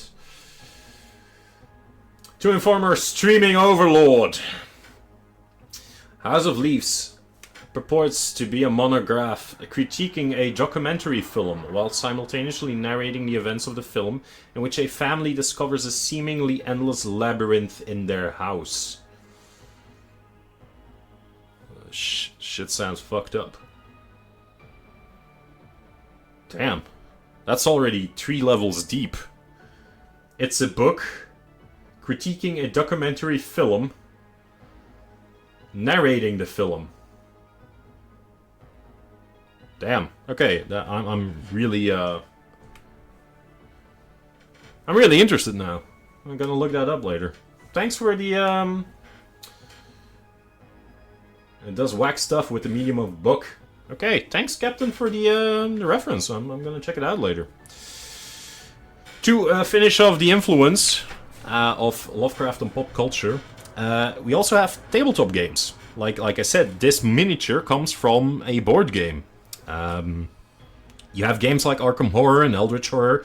They not only draw from Lovecraft's mythos for their setting and characters, but they also attempt to replicate the sense of dread and creeping insanity that are characteristic in his stories, making encounters with enemies difficult and working in an insanity mechanism. There's also the Call of Cthulhu RPG, which plunges players directly into Lovecraft's universe, complete with sanity checks and the ever-present threat of cosmic horror. So whether we're turning a page, sitting down to a movie, picking up a controller, or rolling dice, Lovecraft's legacy is never far away. His work continues to inspire, to terrify, and to influence, leaving us with a rich vein of mythos to tap into as we bring these miniatures and these stories further to life. I challenge you, between this stream and maybe next week, if you are gonna tune back in for next week's stream, just keep an eye open. You don't have to search specifically, but if you consume any media, like video games, books, series, movies, stuff like that, just keep an eye out for anything that you might say, well, this is cosmic horror. We all have that to thank to H.P. Lovecraft. So, that guy is very, very, very influential. Now, I'm gonna switch back here because it's already like a 9:45, and I promised you that I was gonna show you how relatively easy it is to write your own Lovecraft story. Relatively easy, of course. It's like Garfield. You don't think you see him that much, at least you think so, but once you pay attention, he is there. Story time, yeah. That is true. It's, I don't know what that effect is called, but the moment that you notice one thing, you start to notice it more and more and more. So, I always have the same thing with, in GTA. Very, very strange, but in GTA, you mostly have like this mechanic where you can gather cars. You have to bring them to a certain spot to sell them for a certain buyer. I think GTA 5 has a very, like, you get like a text message with a picture in it. And you can drive around Los Santos, the Bieder-Meinhof phenomenon, indeed. You can drive around Los Santos looking for this one specific car, and you never find it. The moment you find one of those cars, you get into it and you drive back to the garage. I assure you, you've seen that car 10 times by the point you get back to the garage. Suddenly, that car is everywhere. First of all, half an hour, 45 minutes, that car is nowhere to be seen. And then suddenly, it's everywhere. That's the same thing. Like, if you notice a strange logo and you're like, huh, that's the first time I ever see that logo. Suddenly, that logo is everywhere. That's a Bieder-Meinhof effect. Just because it's top of mind, you're gonna see it everywhere. So, just take some time. Keep it somewhere in the back of your mind. Anything that you watch, consume of media, of souls, for example, think about it. Like, oh, is this... this might be cosmic horror. Well, you have... Old Howard Phillips Lovecraft to thank for that. Now, I'm gonna open up my doc, because I've written this a while ago, just to prove a point. Like I said, this is inspired by Pickman's model. I'm just quickly going to cut the music. I think the music is cut for you guys. It's not cut for me. So I'm just gonna pause it immediately. It's inspired by Pickman's model. And maybe, funnily enough, a Spider-Man comic.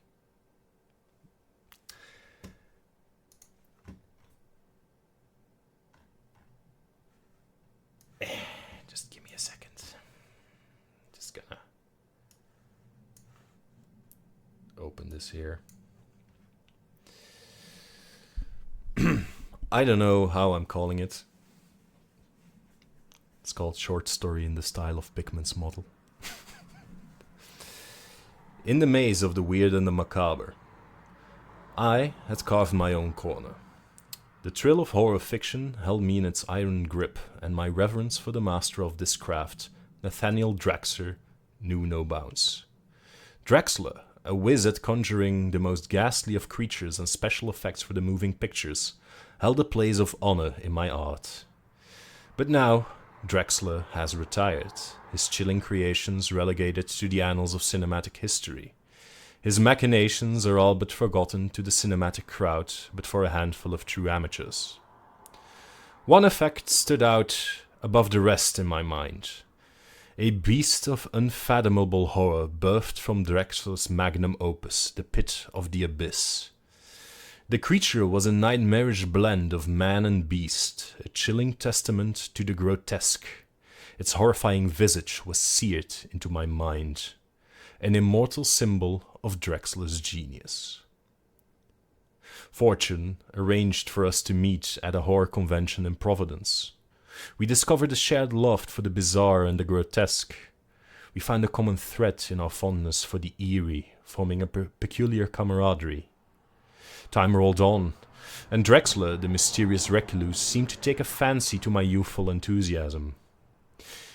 One day he offered me a golden ticket, an invitation to his former workshop.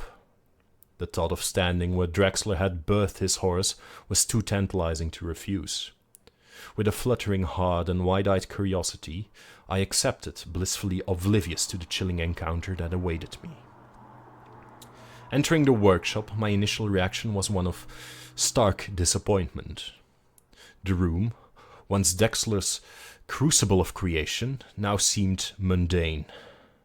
The space was cluttered with drab props and masks devoid of life.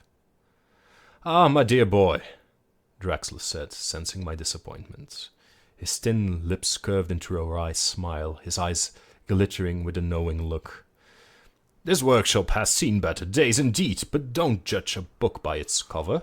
The wonders are hidden, not on these work tables, but in the realms of the unseen."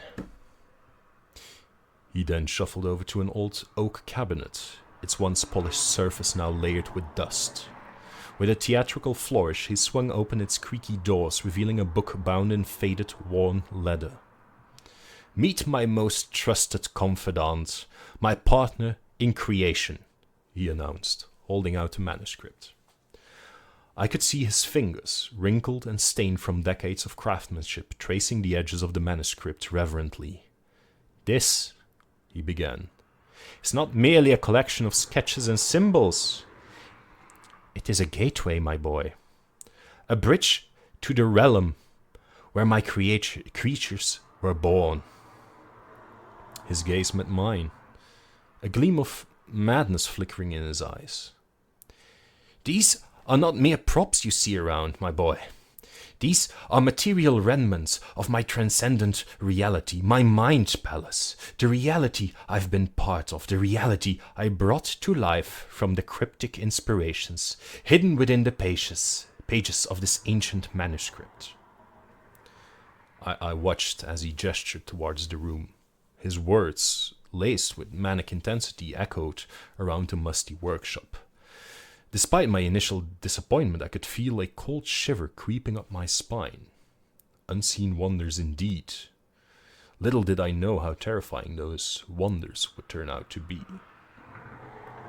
It was around then that I heard it, an eerie sound rumbling from beneath the workshop. Unsettled and aiming to hightail it out of there, I lost my bearings and found myself descending into the cellar instead. What met my eyes was nothing short of a waking nightmare. A place of worship to the dark arts, with eerie symbols, menacing chains, blood-soaked patches, and sinister tools. In the heavy blackness, an unsettling presence shifted. There, a wave of pure dread washed over me, sending a chill down my spine and turning my blood to ice. But my horror wasn't done peeling back its layers. My eyes, gradually adjusting to the darkness, made out a shape, a form, all too familiar. After that, reality warred with my sanity. In a dizzying rush of adrenaline, I turned to flee. My heart pounded like a war drum in my chest, its rhythm discordant with my hasty footsteps.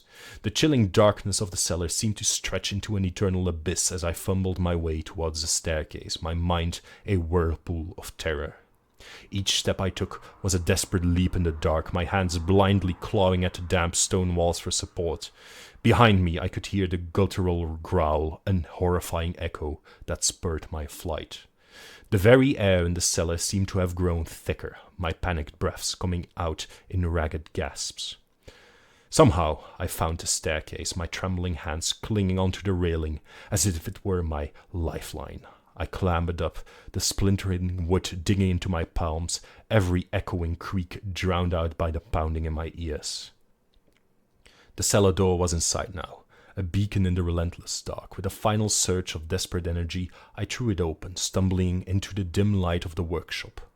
I didn't dare to look back, my legs carrying me past the mundane props and masks, the stunned Drexler, past the ancient manuscript, still lying ominously on his desk.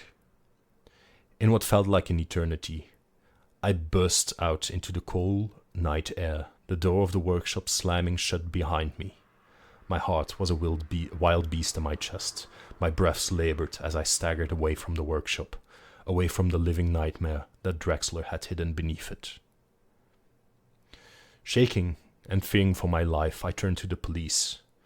I rattled off my account, but their search turned up empty. Drexler had disappeared into thin air. His workshop is now a vacant husk. Despite their dismissal of the case, I am haunted by the terrifying reality of Drexler's creations. I exist in a never-ending state of fear now, knowing the dreadful truth. Drexler's monsters weren't limited to the silver screen. That effect from Drexler's movie, The Pit of the Abyss, that unholy amalgamation of beast and man, all that time, it had been chained in Drexler's basement.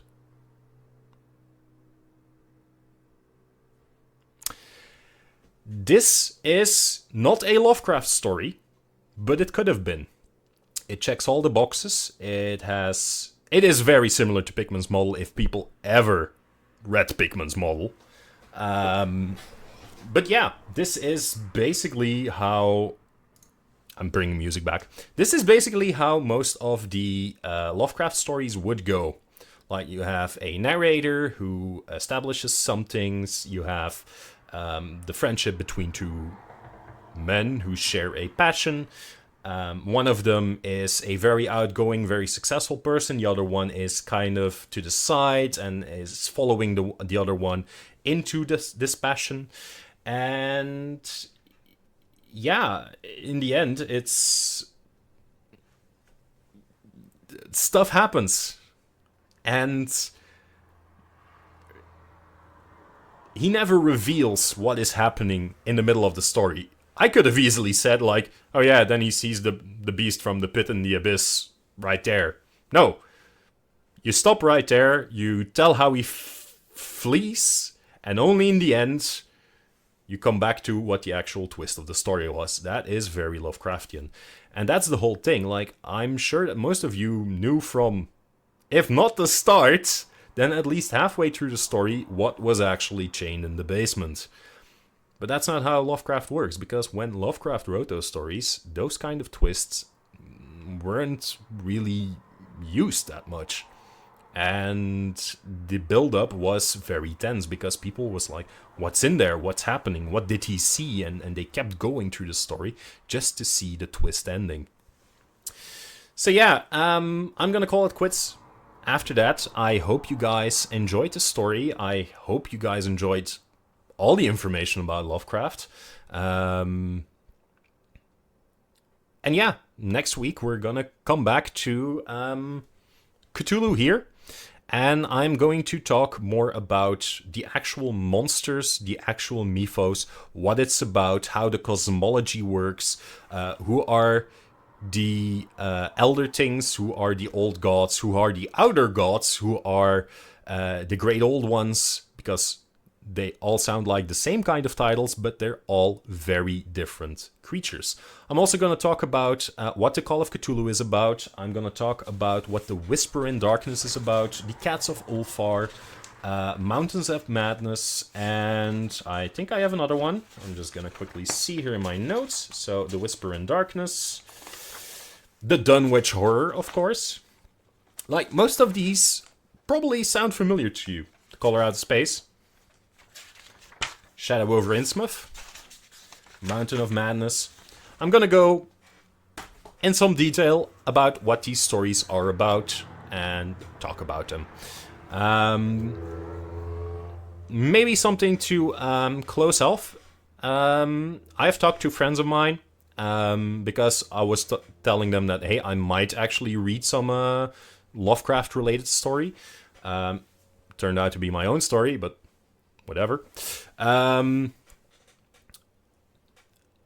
might actually do a special stream, maybe for Halloween, where I just read a Lovecraft story. I don't know if my reading of this story was an indication that might be fun, or you're like, no, please don't. But that is something that I might actually do in the future. So if you guys are interested, please let me know. Again, you can join the Discord. I'm going to post a link. You can join the Discord if you want to talk about Lovecraft some more, if you want to ask questions, if you have any remarks, if you have any more ideas. Please go there, let me know. You can also follow me on Instagram to see more of my creations, my pictures, and the announcement for the streams. And of course, because Twitch doesn't save all videos for a very long time, after a while it starts to remove them. I am recording all of my videos and uploading them onto YouTube, and you can actually go there and revisit all of my streams before that. So I'm recording this. I might do something with it. I might just cut out the piece where I'm narrating the story and just put that on YouTube as well. So I'm probably gonna work some more on the YouTube channel later and turn it into something great, but right now it works more as an archive. That's it for me for tonight, guys. Thank you for joining Miniature Mythos once again, and this was truly about the Mythos, or at least the man who inspired everything about the Mythos. H.P. Lovecraft, a very controversial, very tragic historic figure, but I am a huge fan of his. Hope you guys had fun, and I hope I see you again next week. Bye.